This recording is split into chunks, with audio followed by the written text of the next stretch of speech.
Lecture from Michael Belfort will be at the end. He will be connected online. So now we go to the next speaker. It is my pleasure to present Professor Denise Lapa from São Paulo in Brazil, who will discuss about percutaneous fetoscopy. Please, Denise. So,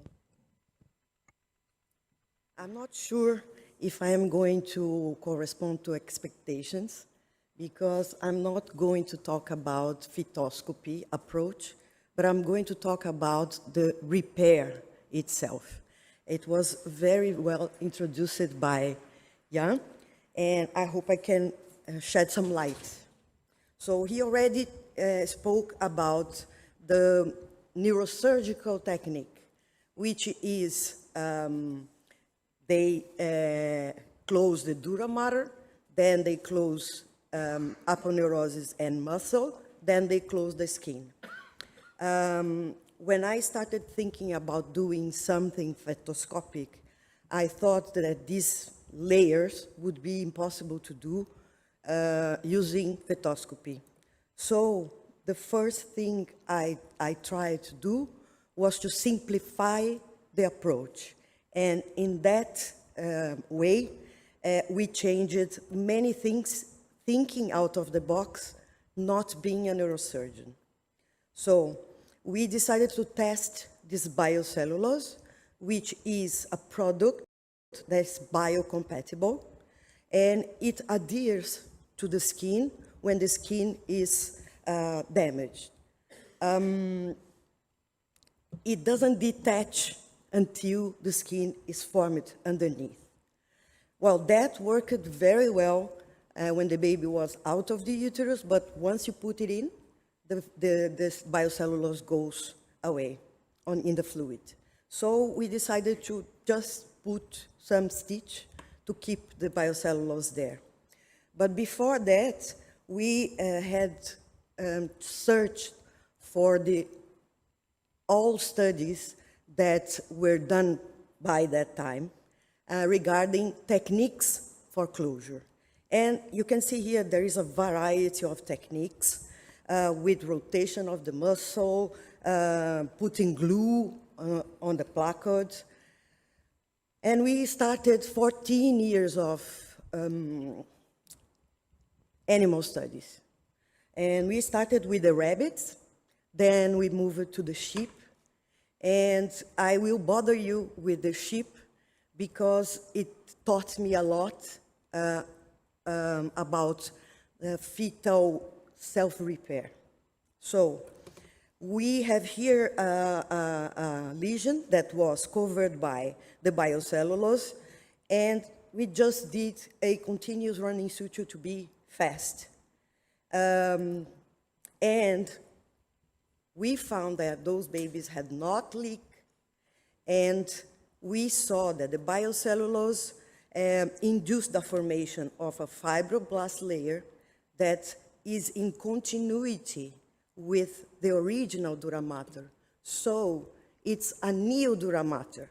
That's why we don't need to put stitches there, because the baby can reach for that region, probably with stem cells that they have a lot, and they can do everything, close the skin and the dura mater. So it doesn't need to be watertight primarily, but it needs to be watertight in time. And we know that this time is around 3-4 days. So before starting the human trial, we compared the techniques that were being studied in the mom's trial. And we have asked the neurosurgeon to do the repair in 3 layers, and we have just put the biocellulose without closing anything, just dissecting the defect and closing the skin to hold the biocellulose. And the effect was striking, in my opinion, because when we used the biocellulose, the shape of the neurons in the spine, in the medulla, were preserved. And when you put stitches to the dura mater, you have adhesion, neural adhesion, and probably this is the mechanism of tethering of the cord. Just for you to know, I'm going to present my data today, and we are not using many of the exclusion criteria that the MOMS trial have. We operated 172 cases until last year. And when you see here, May 2023, it's March. We had 23 losses, almost 150 cases, and 78 are older than 30 months. So we have follow-up. And 71 are younger than that. We perform the surgery at 26 weeks, and our delivery is at 33 weeks now.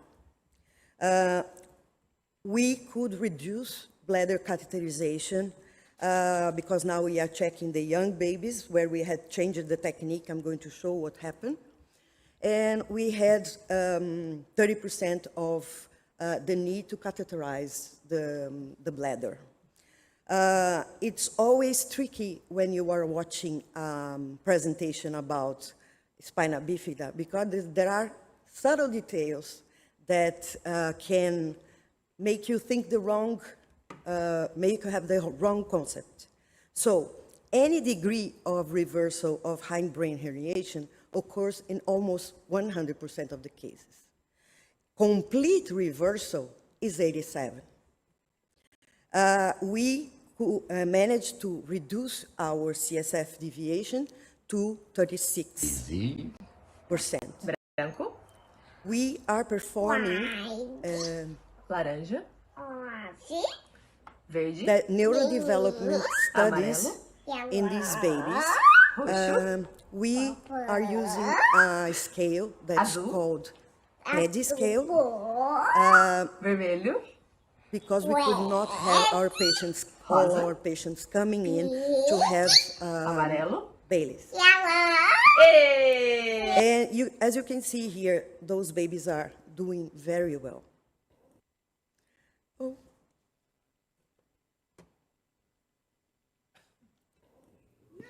So, this is some examples of what these babies can do later on. And these numbers really matters, but there is something that we need to look for. Within these 149 cases, we have done 7 twin pregnancies, 1 monochorionic with the 2 babies affected. And our results are good. It's doable, but it's only doable, I think, with a percutaneous technique. And this is the most important part. This was the myofascial flap developed by the CHOP people. And that is being used by them since then. And there is not only a cut, but there is a rotation to cover the bone, with bone and muscle, the placode. So this is an example of myeloschisis. And I hope it's better now. And we are dissecting the placode to remove all the transition zone. We aim to reduce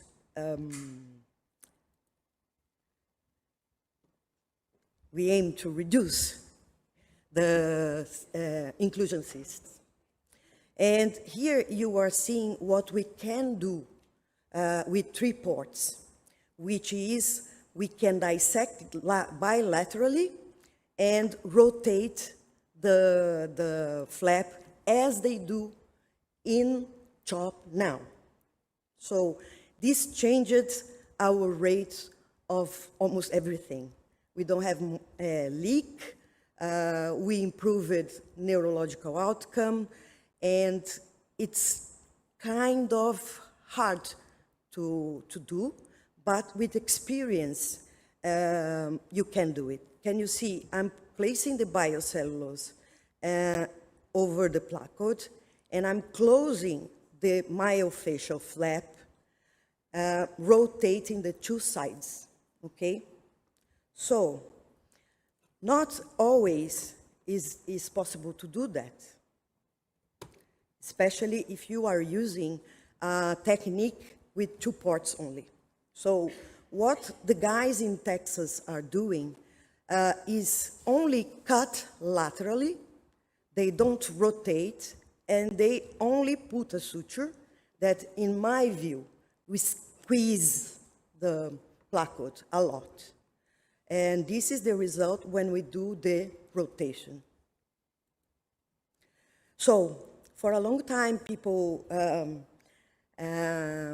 were waiting, or at least me, for the tethering of the cord, because it's a very important long-term outcome, as Jan just said. Because when you have symptomatic tethering of the cord, you have to operate that baby to release the adhesion. When we started, we always thought that the biocellulose would do that, because it's going to be there, like separating the medulla from the skin. When you have this tethering of the cord, the baby, now an infant, needs to be reoperated. And we had taken the care to evaluate the biocellulose against the dermal matrix that were being used in the MOMS trial. And because the nature of the two products is very different, you can see here, when you use a dermal matrix, there is invasion of the neural cells into the matrix. So the fetus understands that there's the place where it needs to be repaired. Whereas when you use the biocellulose, the baby forms the new dura mater. And luckily, one bad sometimes do good. Dr. Schmidt is using almost the entire technique we developed, but in the United States, the biocellulose was not approved. So he had a case, they are using the dermal matrix. He had a patient that died of sepsis, a term baby, and they could do the histology of that baby. So exactly what we had seen in the sheep, the invasion with neural cells to the matrix, is seen here. So I believe this patch should not be used anymore, because now we have data. So in our case, we had 136 cases older than 12 months. We had 6 cases, and this is 5% of our population. You can see that surgery for the untethering is not easy. There is retethering. The baby needs to be in a certain position, so it's not good at all. And I would like to emphasize that the long-term results of the MOMS trial during school age showed that the ambulation present at 30 months reduced to 29%, so reduced 11% because of the tethering of the cord. So the elephant in the room is easy to understand, I think, I hope. Is the tethering of the cord, okay? So the group from Texas is having at least 28% of tethering of the cord at the 12 months evaluation. So earlier than us, and this 28% is a crazy, huge number. The other thing is we are seeing improvements in some babies that were never seen before. So this baby was born like this and was in the wheelchair, but with physiotherapy and stimulus, they can do much better than we think. And I think you can see the shape of the medulla. We did ultrasound after birth to check, and I think it's easy to understand why these babies will probably do better. In the long term, I have no doubt about it. Also, the relaxing incisions are something that always bothered me.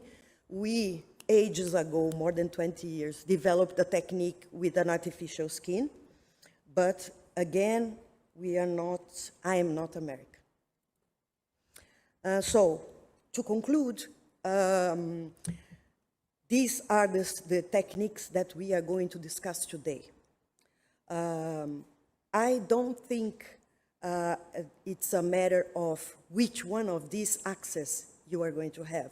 You must change for the biocellulose repair, because we have now evidence that it's for the best for the baby. So it doesn't matter laparotomy assisted, mini laparotomy, percutaneous.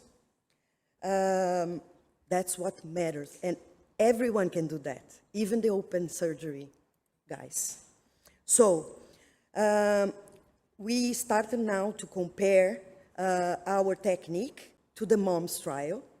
And you see for open fetal surgery, they have 8%, we have 5%.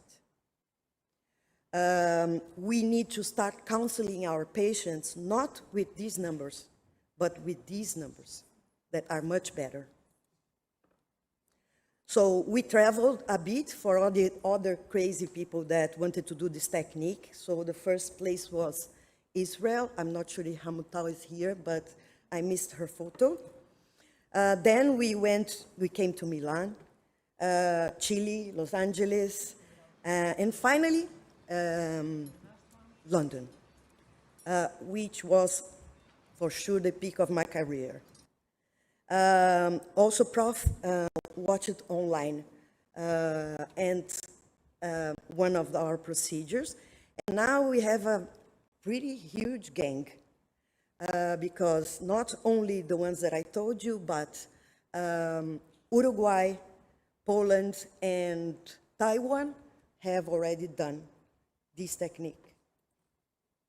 So I'd like to invite you to the teaching that I'm starting next semester in Brazil. It's going to be 3 days groups, and we aim to train the entire team, because fetoscopic surgery, percutaneous, is a teamwork.